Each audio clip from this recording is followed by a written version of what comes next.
Hey, family. Welcome. MarshaunO here. Welcome. I am your favorite relationship strategist, and I help Christian women that are married or in long-term relationships to stop feeling disconnected and unloved and shift you to feeling heard, understood, and appreciated. Now, I'm sure you clicked on this title because you seen the 4 keys to a prosperous relationship, and I want to share those here with you. But before I do, I'm super excited about my new book back here. Yes, this book right here. I'm going to bring it closer. It is the 50 Reasons Why I Love the Black King in My Life. Go ahead and pick up your copy on Amazon. I definitely have the link down in the description box below. But I wanted to read this to you because the subtitle under here is, it is a fill in the blank book to speak words of affirmation into the Black King that you adore. And I just want to quickly read why I decided to create this book, because I think that it's really important, and I wanted to pay homage to the Black men that are in my life, the Black men that I love, know, like, respect, and honor. And I want you to think about literally picking up a copy for the Black King that you love in your life. Now, this is for your romantic partner.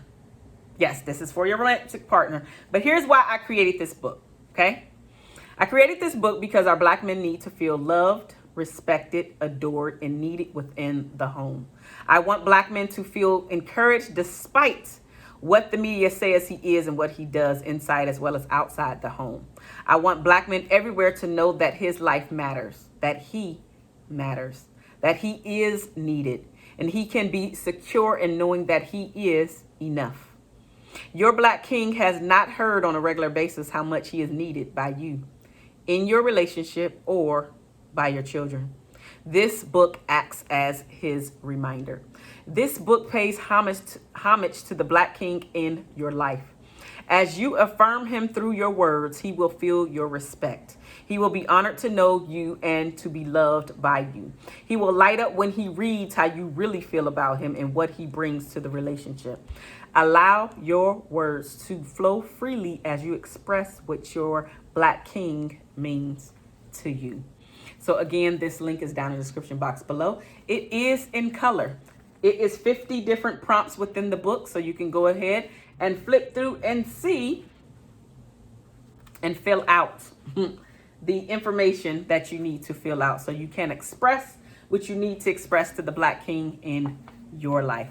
Now, let's move forward and talk about the 4 keys to a prosperous relationship. Now, all of these fall under the category of discovering yourself. So I have 6 secrets to finding yourself and attracting your soulmate. I turned that into a digital course. If you're interested in finding out more, taking a deeper dive into the course itself, then there is a link down in the description box below as well. So again, all of the 4 keys that I'm going to talk about today falls under you discovering yourself. So let's go ahead and jump into the very first key is to literally know what you want.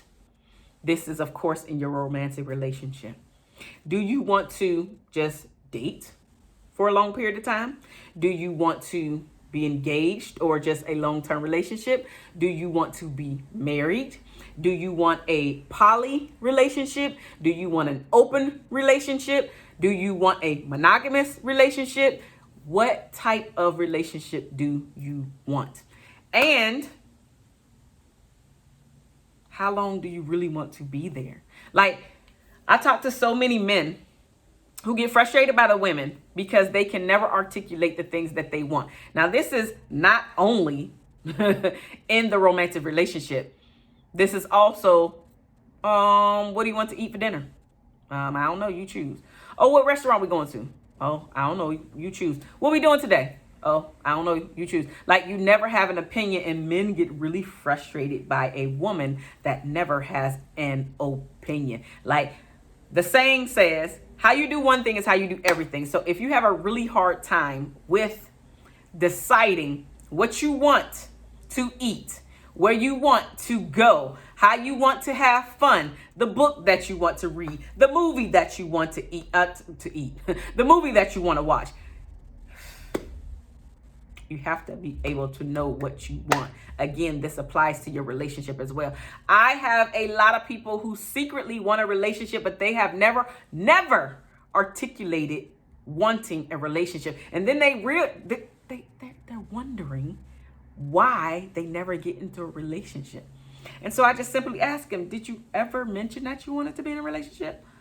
Well, no, I was just, no, I didn't. Was you just going along with the flow of things in the hopes that things were going to go into relationship status? Well, yeah, I was just kind of following what the things that he wanted, the things that he needed. So you didn't think about what you wanted or what you needed? Well, yeah, I did, but you never articulated that? Well, no, I never said it out loud. Well, how is he supposed to know? How are you ever going to get to your destination, i.e. in a relationship, if you never have articulated that to the guy you are trying to date, that you are dating, or that you want to date? What is it beyond the dating? Is it literally that you are one of the people that love the honeymoon stage, so you want to stay there? Okay, cool. So that means you're not even going to be with this person long term. Fine. But you have to know what you want. You have to know what you want. If you don't know what you want, you will never be able to receive anything.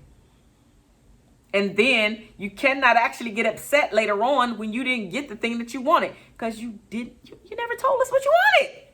How am I supposed to just know? I'm not.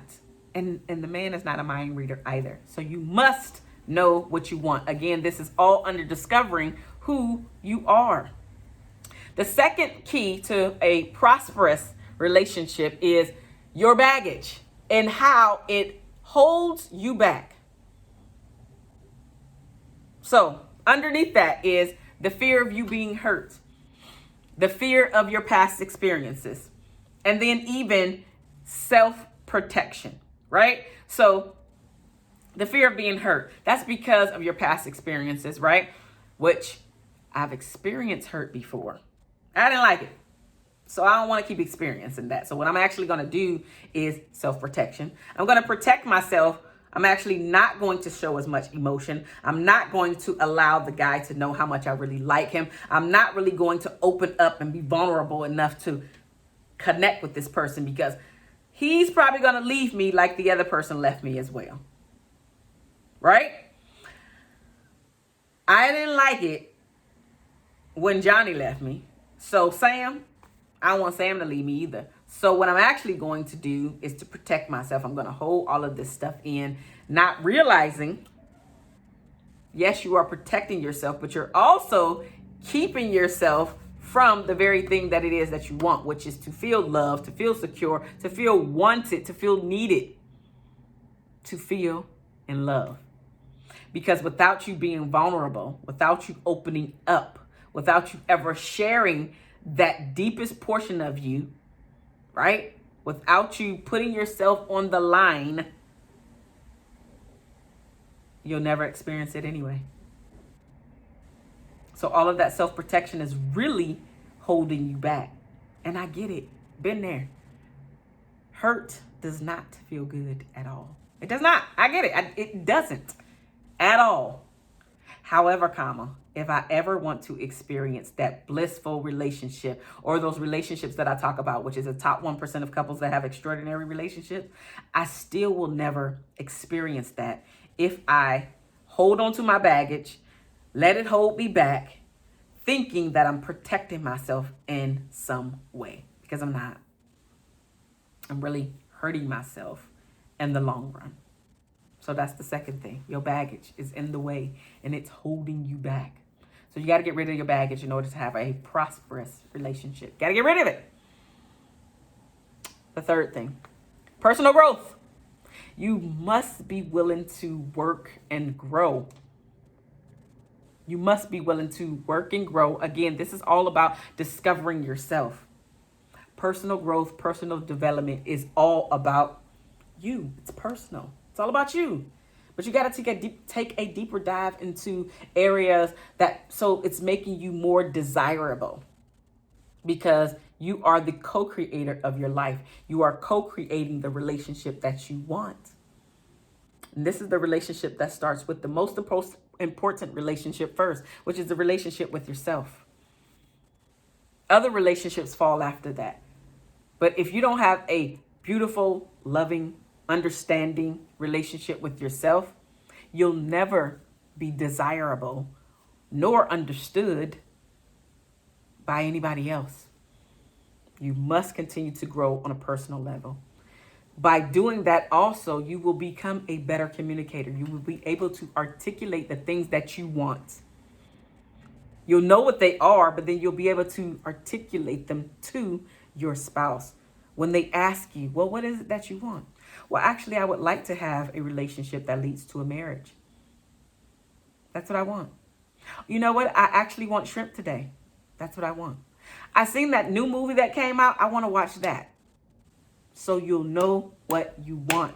You'll be able to articulate, get straight to the point instead of going around in a big circle. This is what I want. People can actually win when they get the blueprint.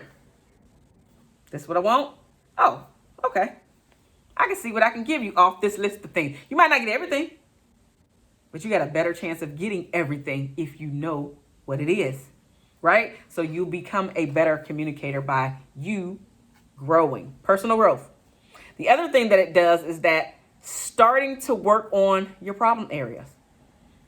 It'll help you to establish what those problem areas are. You'll get new tools, right, to use to be able to work on these problems so you can start to eradicate the things that are holding you back from creating this beautiful, prosperous relationship. So personal growth, number 3. The fourth and final area, the fourth and final key to creating a prosperous relationship is boundaries. Yes, you must create them before meeting someone. Create them before you meet someone, and then stick to them. Because most people will create them, and then if months and months have passed and nobody's been trying to talk to me, nobody's been looking at me like they want me. You meet somebody fine. Fine is subjective, I get it. But you meet somebody fine. They caught your attention. All of those boundaries that you had when wasn't nobody around, out the window. For fear. For fear that this is going to be the last guy on earth that's ever going to look your way. And so I must put up with the stuff that he's giving me. So you're not enforcing the boundaries that you wrote down or that you know up here. So you must know what your boundaries are. Stick to your boundaries, right? And then you must know what your deal breakers are, right? This is definitely a part of the boundaries. This is absolutely a part of you discovering the things that you want, discovering who you are, right? Because if you know what your deal breakers are, when that guy comes, you're not flailing about trying to figure it out. Like, well, I don't know if I don't like that. If you take the time to sit down, quiet, and just think about the things that you don't like. Write them down as your deal breakers, right? Because most of us have been in relationships prior to we've gotten married. Prior to, this is not the first person that has ever approached you. More than likely won't be the last, right? You must have this information before you get into a relationship. You must know your deal breakers before you're putting yourself out there saying that you want to date. You must have some boundaries. Like literally for me, I had a boundary when I was dating my now husband. And this was actually for several men that I dated even prior to him. I am a person that just likes to settle down in the evening. I don't like my phone ringing at all hours of the night. So my boundary was, you cannot call me. If we're together, right? If we're already on the phone, that's one thing. But do not let my phone ring after 10 p.m. And especially if that's the first time you thought to get to me that day. You need to move that back to the next day. That was my boundary. That was a hard boundary for me. And anybody that didn't respect my boundary, I knew that you were not respecting me. And if you're not respecting the small things, you're not going to respect the many large things. I have boundaries. I created some. That was just one, but I had a list of them. But I knew what they were before I got into any relationship. I knew what my deal breakers were before I got into a relationship, right? I started working on myself before I started to attract quality men, because prior to, I didn't work on myself. And I noticed that the men weren't quality. Once I started to work on myself, that personal growth that I brought up, once I started to develop me as a person, the quality of men became so much higher, so much better, right? That baggage I was talking about, I had to release that baggage, because it was not serving me. It's not serving you either. It's not. And then before the relationship came, I had to know what type of relationship that I wanted. You have to know all of these things beforehand, prior to. So when he is approaching you, when she is approaching you, you can say, nah, that ain't what I want. And actually stick to it. And know that you are worth sticking to the things that you want in life. Know that you are worth waiting for. Know that this is not the last man or the last woman that is ever going to cross your path. Being strong enough to say, that's not what I want, and mean it. And not going back on your word. Not disappointing yourself. Not feeling shame and embarrassment and guilt later on. Not going through a lot of unnecessary trauma or disappointment, crying all the time because you broke your own boundaries, because you didn't choose right for fear getting in the way. Please let me know down below which area you need to work on. Again, definitely look down in the comment section, look down in the description box below, pick up your copy in the link, pick up your copy and write to your Black King if you do have one already, right? I love you guys. There's nothing that you can do about it, because here at MarshaunO, my mission is to decrease the divorce rate while simultaneously increasing the marriage rate. Won't you be a part of the team? Go ahead and join the team. Join the mission. Join the mission. You are worth it. You are worth it. I love you guys. I'll talk to you soon. Bye.